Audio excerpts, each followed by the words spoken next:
Today's Daf Yomi. Today's Daf Yomi, we're going to start Shkoyach Met Remeyer. Remeyer is here at Kimi Company, do it in person, and we have everybody on Zoom. And we're going to start on Yud Gimel Amud Aleph, 3 lines from the top of Bava Kamma. Beautiful Daf. The Gemara tells us in Bava Kamma, we had said in our Mishnah that when does Nezikin apply? By Nechasim that don't have Me'ilah. Nechasim she'im have Me'ilah. That's when the laws of Nezikin apply. The laws of damages apply. But the Gemara then wants to say that this is referring as from the fact that it says that don't have Me'ilah, but it doesn't say that are not Kodshim. We see it's not like Rabbi Yossi Aglili, because Rabbi Yossi Aglili says there are certain things which are sacred, but the law of misappropriating temple property doesn't apply, namely Kodshim Kalam, a lesser form of holy sacrifices. So we learn this out from the pasuk. Said the Brayso, so Kufa, this teaches us that if you have a carbon, like for example, chagiga, shlamim, these are considered lesser form of sacred offerings because the owner gets to eat them. So they are going to be considered a person's own money. And so therefore, if a person misappropriates them, according to Rabbi Yossi Aglili, if a person that they're considered his own money. So if somebody else steals them, that you have a claim against them. Gufo moa malba shem rabos kacham kam shem mono divrei Rabbi Yossi Aglili. That's Rabbi Yossi Aglili's position. Ben Azai says the rabos es hashlamim. He says it comes to include shlamim in general. The Gemara is going to have to say what's the distinction between Ben Azai and Rabbi Yossi Aglili. He seems to be saying the same thing. So Abba Yossi ben Dustai says, Lo Amar Ben Azai Elba B'chor B'Vai. When Ben Azai says that kacham kalam are considered your money, he's not referring to shlamim in general. He's referring to a specific type of shlamim, a firstborn animal. So that's what Ben Dustai says. Only the firstborn animal. So the Gemara challenges that. I mean, the firstborn animal is your money. So the Gemara challenged that. Amar Mar, didn't we learn? Ben Azai says, Arabo says, shlamim will mute mai.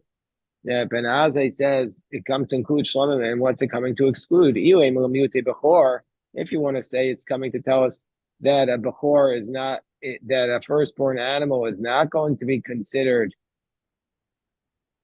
meaning to say that he's saying that it's only the firstborn animal that's that is not considered your money, but shlamim in general you are. It doesn't make sense. If a carbon shlamim, which requires all these things which are generally associated with a sacred offering, i.e., they require leaning the hands on the animal, the libations to be brought with it, and the waving of the breast and the thigh, and amris mamam balam, who you say that that's money of the owner, bechor mi bay. For sure, firstborn animal is going to be considered money of the owner. So why would you say the firstborn animal is not considered your own private money? So therefore, the Gemara doesn't like Abba Yossi ben Dustai's answer. So therefore, says Rabbi Yochanan, when Ben Azai says that it's coming to include shlamim and exclude something else, it's coming to exclude umiyute meiser. It's coming to exclude the animals that are meiser, that are typically given. The 10th animal that comes through your pen, that you say La Hashem. The first 9 you say are for yourself, and the 10th one is for God. So that's what it's coming to say, that meiser is not going to be considered mamon bailam. That's not your own money, that's the money of the temple. Keditanya, like we learned in the Brayso, b'bechor ne'amar, by a firstborn animal, it says the words lo tifteh, you're not allowed to redeem it. And a firstborn animal, v'nim kartam, if it doesn't have a blemish, it can be sold while it's alive, chai, and it can be sold while it's alive, u'balmum, and if it has a blemish, chai v'shachot, it can be sold while it's alive and even while it's slaughtered. But meiser nemar, but by the 10th animal, it says lo yigael, it cannot be redeemed. But a 10th animal cannot be sold. So we see from here, even if it has a blemish on it. So we see from here the 10th animal is not going to be considered the money, your own personal money. It's the money of the temple. So that's what Rabbi Yochanan says it's coming to include. Meaning to say that shlamim in general are your money of the temple, but the meiser is not considered your money of the is not considered your personal money. Shalom in general is your personal money, but not according to Ben Azai, but not the Meiser. That's the money of the temple. Ravina says that this phrase of Ben Azai is going to go on the Seifa.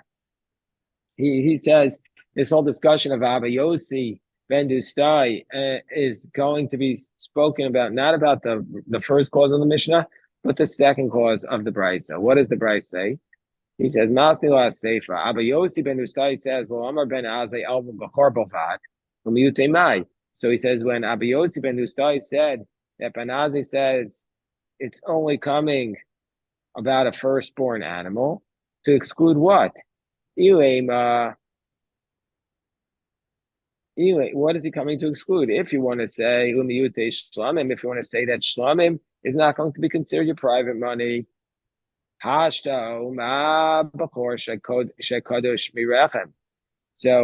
hold on one second.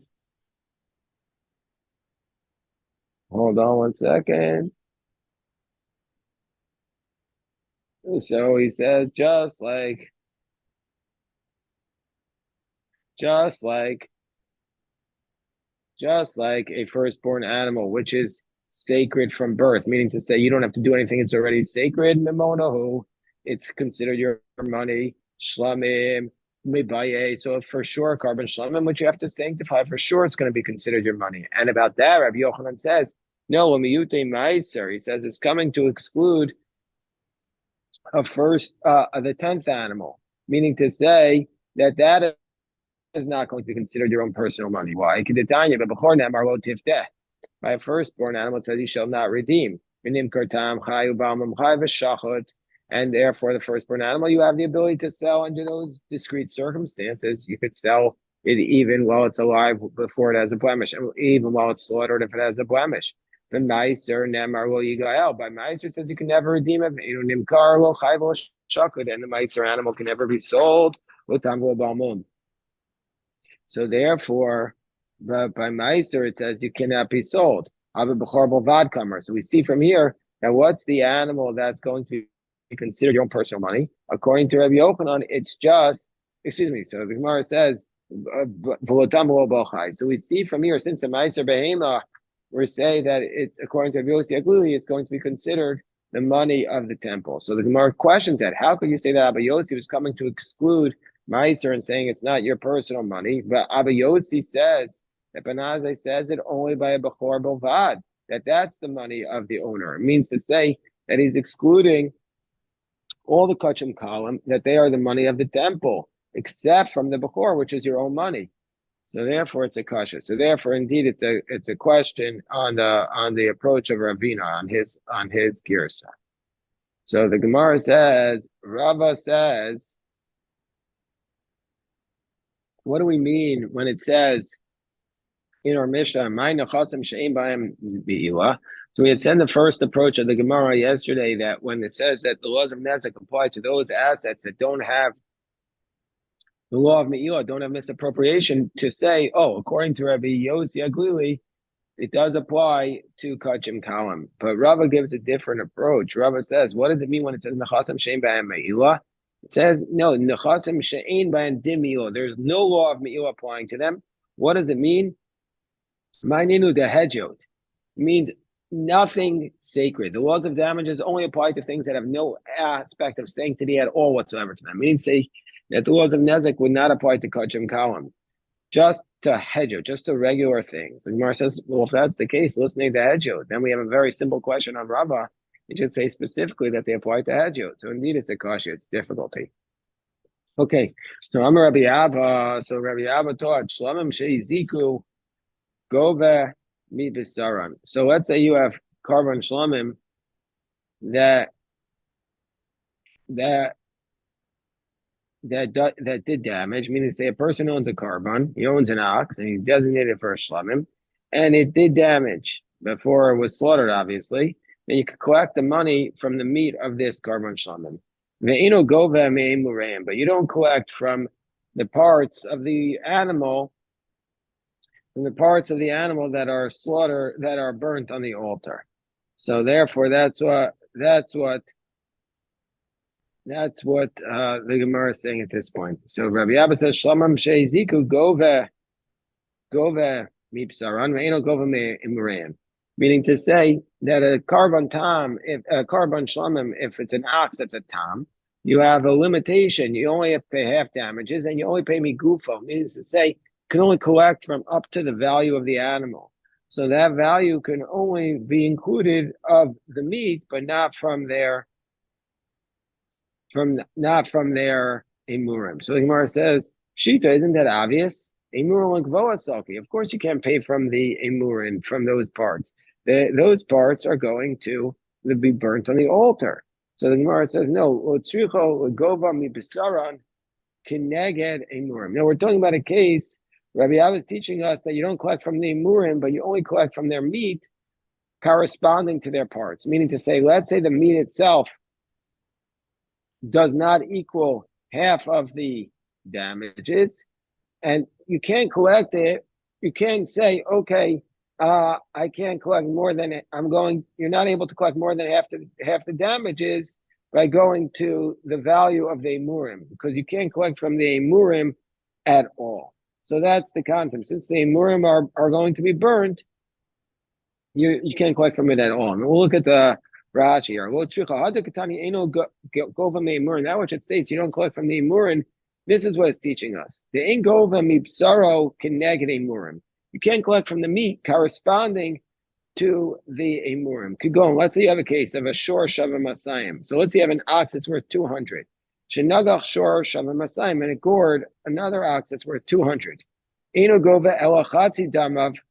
You're only able to collect half of its chatzi demei bisaro. You're only able to collect half of the meat. Afagav delo having manashoim. So meaning to say, the meat is not going to be equal to 200, because the meat of if half of it is, if it's all worth 200, so half of it is obviously the meat, which only makes a portion of the animal.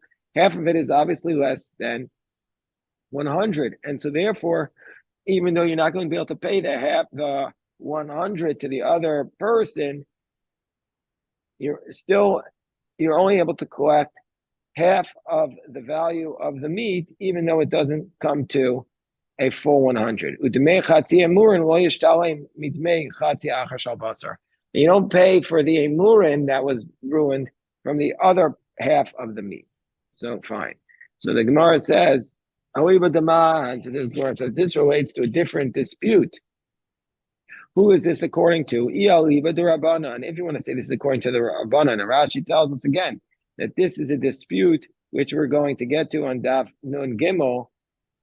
The Polygoid to Rabbi Nassan. Rabbi Nassan and Rabbanan have an argument on Daf Nun Gimel by a case of a shorsh and nagach hatzapara, an ox that gores a para, cow, gabe shor, but what's the scenario? Shorsh dachav es chaver labor.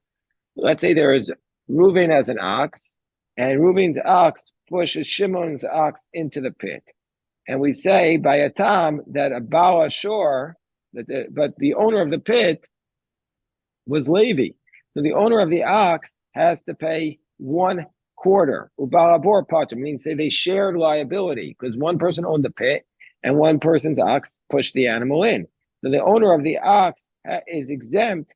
So we're talking about a case that the owner of the ox pays 1/4, and the owner of the pit is exempt because he pushed it in. But by a muad, but if it would be a case of a muad, then the Baal Ashur.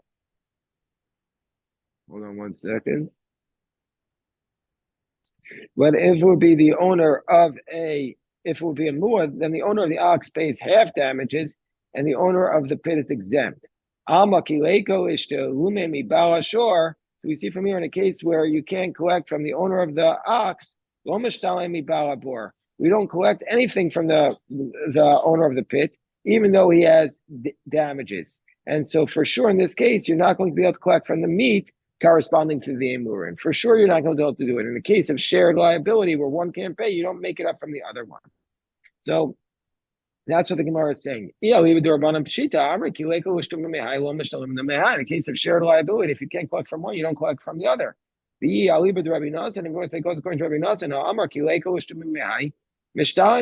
says, according to Rabbi Nassan, he says that if you can't collect from one, you do collect from the other. So therefore, you collect from the owner of the ox to pay that which the owner of the pit. If the owner of the ox can't pay, you collect from the owner of the pit. Because we say, as I'm reading from Rashi, that we say by a tam, Balabor Mashalim Revio, Balabor Shlosha Chalakim, that the owner of the ox pays 1/4, and the owner of the pit pays 3/4.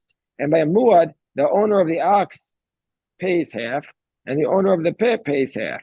And so too here also, why don't we collect from the meat corresponding to the emurin? If you can't collect from the emurin, so therefore you should collect it from the meat.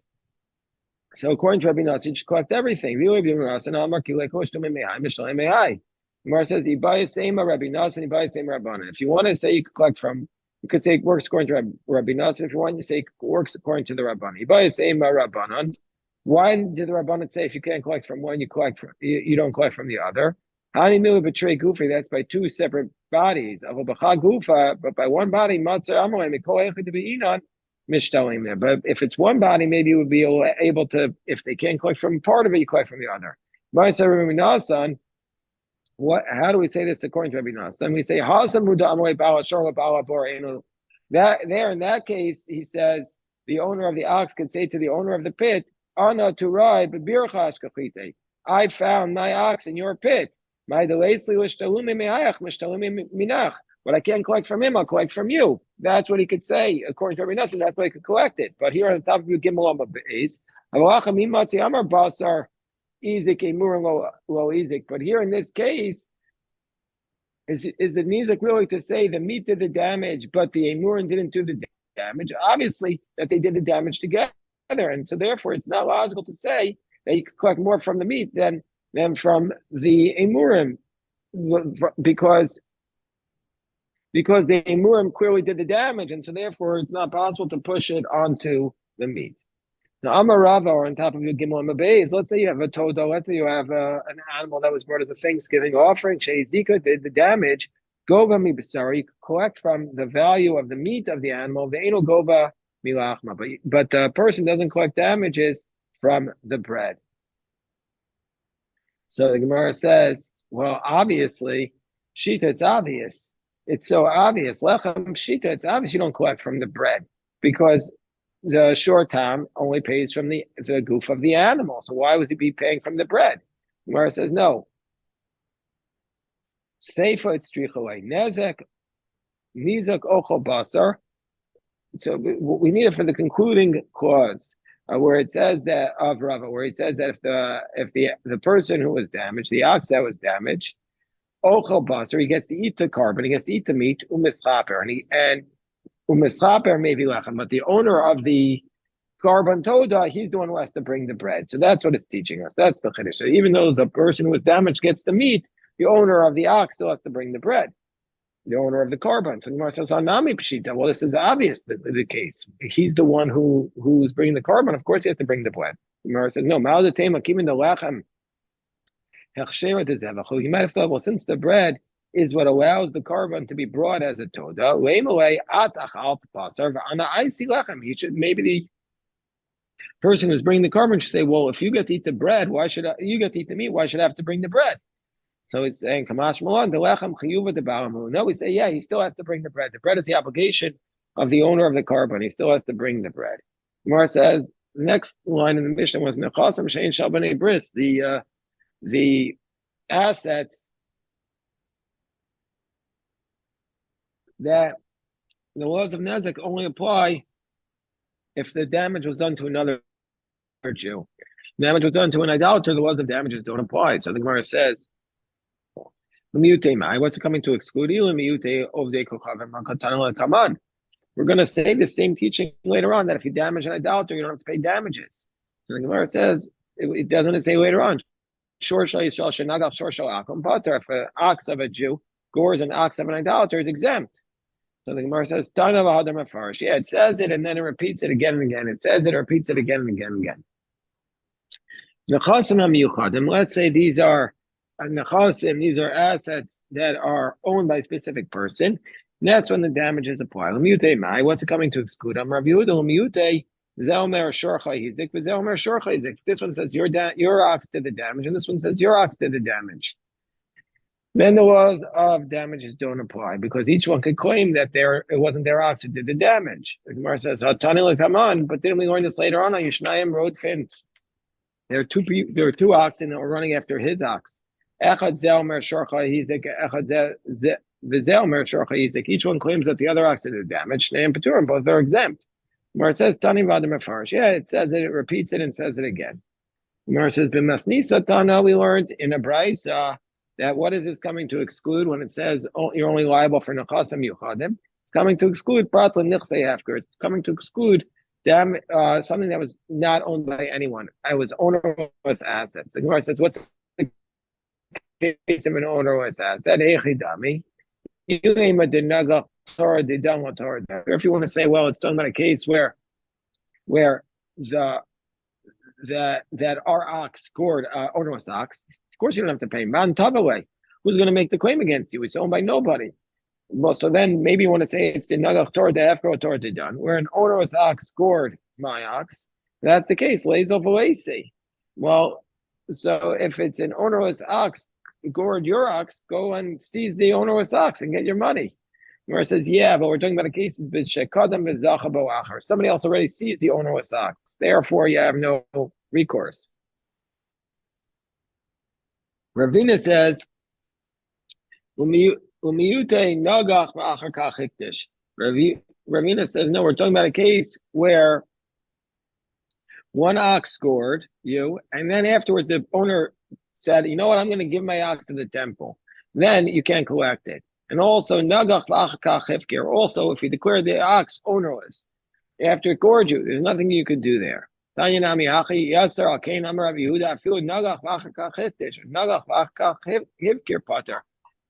ox scores you and then he declared it as a gift to the temple, or he gored you and then he declared the ox ownerless, he's exempt from having to pay you. The heinous ish that the ox was declared a goring ox and then it kills a man, and under those circumstances we see from here is liable until the act of killing, of the ox killing and bringing it to court, happened under the same ownership status. The Gemara says, don't we also require that we have a ruling on the case, not just that it happened? The Gemara says, no. Hashor yisakel. The Gemara says, don't we require that the case was ruling? Don't we say Hashor yisakel, that the ox will be stolen? That we require not just bringing to court, but also the Gemara din, also the conclusion of the case. The says, you're right. But then all three statuses to be under the same action and the adjudication of the case. It's responsible for the damages if the damages happened in your own property. Mara says, it's logical. It says, my ox scores you, but your ox was in my yard. Well, what's it doing there? Of course, I'm not responsible. But if it's in the domain of the Rishus HaNizek V'Mazik, you're also, it says, in both the damaged party and the damager. Then, under those circumstances, when he does the damage, he has to pay Tasumei Nezek V'Meitav Ha'aretz. But what does this phrase, Rishus HaNizek V'Mazik, mean? So it says, Rav Chisda, Amar Rav Chisda, Amar Vi Michatzar Shutfin, let's say partners own together a courtyard, and Reuven's ox scores Shimon. So, or Reuven's ox does damage to Shimon. So Rav Chisda says you're liable for the food it eats and the trampling it does with its regel, with its foot. And it means that if Shimon's ox goes into Reuven's property, Reuven is exempt. But but if it was a shared courtyard, then Reuven is responsible for his damages. Rabbi Elazar says no. Reuven's ox, even if it's a shared courtyard, would be exempt for tooth and foot. This is what he means. He's exempt for both the rishus that's special for the mazik and also the shared courtyard. He's nami patar. He's also going to be exempt. Ukashizik chava mazik. But when it says that if he does damage, his response, that's coming to tell us he's responsible. Suya Karen. It's coming to tell us that the ox is going to be responsible for damage as it does for goring. Gemara says, well, honey Shmuel. That's only good according to Shmuel. It says when it says an ox in the first case, that refers to regel, to foot. El Rav the Amar, that it says when the first mission, when it mentions shore, it refers to Karen, call me the shore. According to Rav, what we say Chava Mazik, so you might, what's it going to include when it says Chava Mazik? So he says, oh, it's coming to include the Tan Rabbanan, because she is a Chava Mazik. Lavi Shomer China Va'ashelo. No, so it comes to include the 4 watchmen. That if there was that they accepted upon themselves the responsibility to watch this ox, and an animal and the animal did damage in their domain. So under those circumstances, tam mishalim chatzi nezek. So that under those circumstances, the tam pays half damages. The mu'ah mishalim nezek showing. Mu'ah is full. The Gemara is going to have to explain this case. But nifrit sabalayla, if it got out at night, or shapartul listing, or robbers took it, v'yatsa v'zika pater, then the shomer will be exempt if it got out at night. The Gemara is going to discuss on tomorrow's daf what's this case of this rice that we're just referring to about the shomer whose ox went ahead and did the damage. But we'll stop here for today, and God willing, we'll pick this up in tomorrow's daf. Everybody should have an incredible day of Torah study and learning and davening. A big shayach to everybody, and keep up the great work. May this be Yeshua Tzala for all of Am Yisrael. Okay.